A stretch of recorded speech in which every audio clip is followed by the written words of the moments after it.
Welcome back to my channel. My name is Charlotte and I am the Trauma Informed Teacher. Today's Friday teacher tip is all about using games to have fun and make connections in your classroom. Today I'm going to be sharing with you a math review lesson that is going to connect subjects for my students in the 4th grade.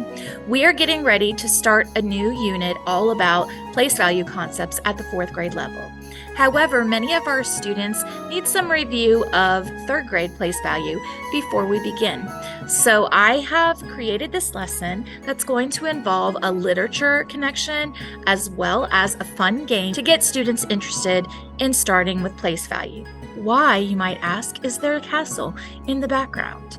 Well, we are working with the ELA curriculum called CKLA. It's by the company Amplify. We just adopted this curriculum this year. And one of the wonderful things about the Amplify reading curriculum is the fact that it integrates so much informational text as well as concepts from science and social studies. Right now, we are learning about medieval times, and so I thought it would be fun to find a story and then connect that to our game. Let's see how we can make this happen, shall we? Good morning, 4th graders. Today, we are going to read a story to remind ourselves of what we know about place value relationships. The goal today is to make sure that you're ready for 4th grade place value. So we're going to review what we learned in 3rd grade about ones, tens, and hundreds place with a fun story and activity. I thought since we had been learning about medieval times, we would keep that theme going with a little fun story about circumference. So without further ado, let's get started with our story, shall we? Circumference and All the King's Tens, a Place Value Story by Cindy Neuschwander, illustrated by Wayne Gehan. The last time we saw the king, he seemed a bit gloomy, said Lady Di of Ameter to her husband Circumference one evening. His birthday is soon. Let's give him a surprise party here at our castle to cheer him up. We could invite people from the entire countryside. That's a fine idea, answered Circumference. We'll plan a huge celebration for him.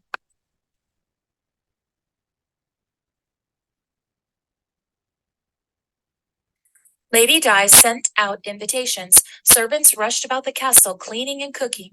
Carpenters built long wooden tables while seamstresses sewed tents. Guests began arriving in groups. Each day more kept coming. Lady Di showed the guests where to stay. Rooms filled up quickly. The castle is already exploding with guests, and an even bigger group is arriving this afternoon, she told Circumference one morning. King Arthur's party is tonight, and I'm not ready. What a royal mess! Circumference nodded. I'll gather everyone in the meadow to get them out of your way. Soon a large crowd stood in the grassy field outside the castle walls. The king will arrive in a few hours, began Circumference. Let's practice a royal march of greeting. Would everyone step smartly toward the center of the meadow? Pandemonium broke out. Knees marching high, knocked into arms, swinging wide. The knights of the round table crashed into each other, falling into metallic heaps. Lady Di appeared in the middle of this confusion. I need to know how many guests will be here for lunch, and then how many for dinner, she called to her husband over the clatter. Circumference waved his arms. Attention, he bellowed. We need to know how many of you are here. But everyone kept milling around. Counting the crowd seemed like an impossible job. Sir Kell stepped forward with a suggestion. Forming small circles of people might work, he said. Each group could count its members and call out how many. Lady Di could then add up the numbers. Let's try it, said Circumference, shepherding guests into groups. 61, 111, 58, 17. 46, cried out the voices in the crowd. No good, said Lady Di, stopping them. My head's spinning just trying to keep track of all of those numbers. We could march one by one in a straight line, said Sir Lionel Segment, counting up from 1 as we pass. So the group formed a queue. They began moving forward, past Lady Di. The line was so long it disappeared over the hill. Too slow, noted Lady Di. The king's birthday will have come and gone long before I finish figuring this one out. And I'm getting rather hot standing here, complained Sir Tangent inside his armor. Others agreed. Let's set up some tents, said Circumference. We can get into the shade while we think of another way to count everyone. On the edge of the meadow, the castle workers erected a small tent. Immediately, knights, ladies, and villagers rushed inside. It bulged dangerously. That tent is just too tiny, huffed Sir Tangent as he walked out. It doesn't even hold 10 people. He threw up his hands in impatience. Maybe this party for the king was a bad idea, Lady Di said to Circumference. Tempers are beginning to flare, and I still don't know how many meals to serve. We need a new idea, said Circumference. Then he paused and smiled. Or maybe we can use parts of everyone's ideas. I think I have the solution. He stepped into the middle of the meadow. Attention, everyone! Please gather into small groups, as Sir Kel suggested. Spread those groups out into lines, as Sir Lionel Segment described. Each line should have 10 people, like the 10 fingers on Sir Tangent's hands. The crowd grouped themselves as Circumference directed. Lady Di started to count, but there were still so many rows. If we put 10 rows together, they would equal 100, she said. That would make this counting go even more quickly. The hot but patient guests moved into the larger formations. I'm counting 9 groups of 100, said Lady Di. There are also 8 rows of 10 and 1 row with only 7. That's 900 plus 80 plus 7. Now at least I know how many lunches we need. Then 25 more people arrived from the small town of Lower Numberton. Welcome, said Lady Di, smiling. Could you please get together in rows of 10, and could 3 of you join that line of 7 to make another row of 10? 2 new groups of 10 joined the other 8 rows of 10 and made a new group of 100. 1 more row of 10 remained, with a lone farmer and his wife standing shyly just beside it. Oh my, now we're up to 1,012 guests, murmured Lady Di. Several more tents of several different sizes were set up to provide shade for everyone. To the left of the tiny tent that fit 9 people or fewer, the castle workers pitched a bigger tent. It could hold up to 9 rows of 10 or 90. Next to that tent, there was an even bigger one Next to that tent, there was an even bigger one for as many as 9 groups of 100. An enormous tent was next for crowds of up to 9,000. We'll serve lunch in the largest tent, declared Lady Di. As everyone was finishing the last luncheon bites, a cloud of dust appeared in the distance. More guests were coming. It was a huge group from the king's city, Camelot. Greetings, Circumference, called the leader of the caravan. We're here for the party. The king and his nobles should arrive shortly. Well then, said Circumference, rubbing his hands together briskly, let's find a place for all of you. It took a while, but the Camelot guests were finally organized. They had 8 groups of 1,000, 9 groups of 100, 8 groups of 10, and 7 singles. Lady Di sent a messenger back to the castle to add 8,987 to the 1,012 guests who were already there for the evening feast. We'll need to put up another huge tent for dinner, said Circumference. Yes, agreed Lady Di, and we could really surprise the king if everyone stayed hidden until his arrival. So they assigned each guest to a tent. The meadow became a nightly numbered neighborhood. There were 9 folks in the first tent. There were 90 in the second tent next door. There were 900 in the third tent and 9,000 in the fourth tent. The fifth tent was empty except for long wooden tables and benches. Lady Di passed out silk scarves to each person, saying, "The color of your scarf matches your tent flag." Then the entire group gathered to practice their surprise greeting for the king. They had rehearsed only once when a trumpet blared in the distance. Ba-ba-da, ba-ba-ba-ba-ba-ba.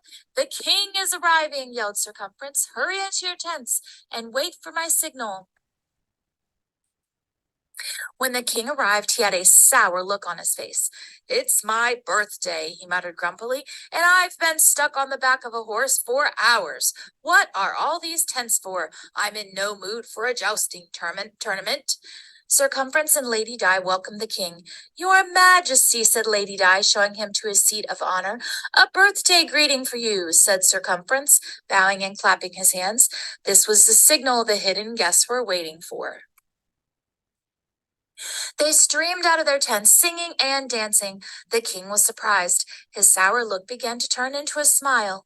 At the end of their performance, everyone lifted and lowered their scarves one row after another, starting with the largest group of 9,000, then the 900, then the 90, and finally the 9.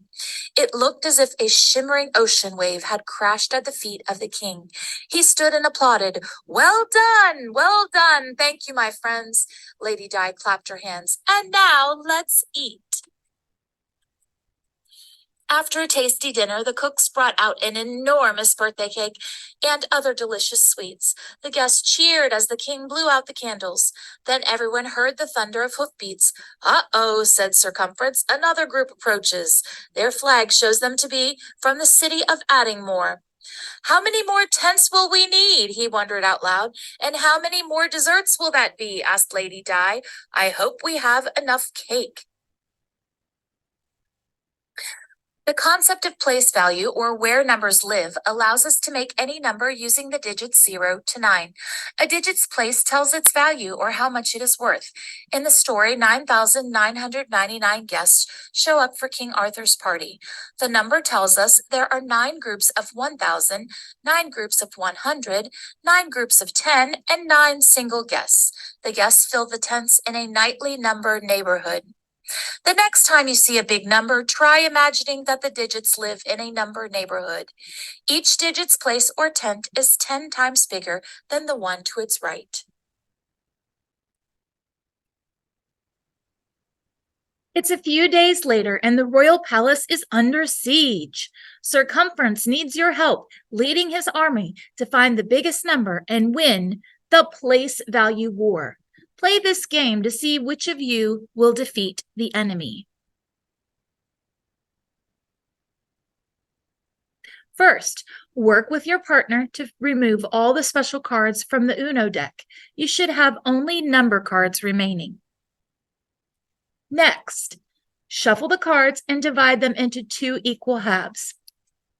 Each partner should divide their halves into 3 stacks and place them face down on the table like so. Turn the top cards face up and compare your numbers to see which partner wins the round. In this example, the partner that is opposite us at the table would win because they have 621 and you only have 530. There are 600s in this number and only 500s in this number. The winner takes all turned over cards and places them in a separate pile off to the side.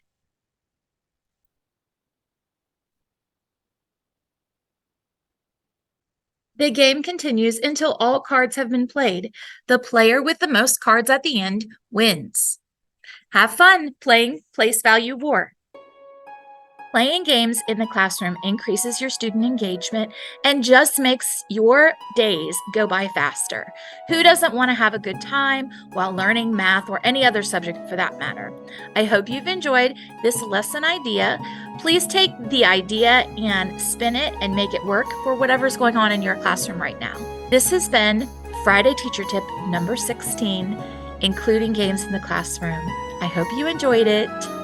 As always, don't forget to work hard, be kind, and amazing things will happen. Until next time, bye-bye.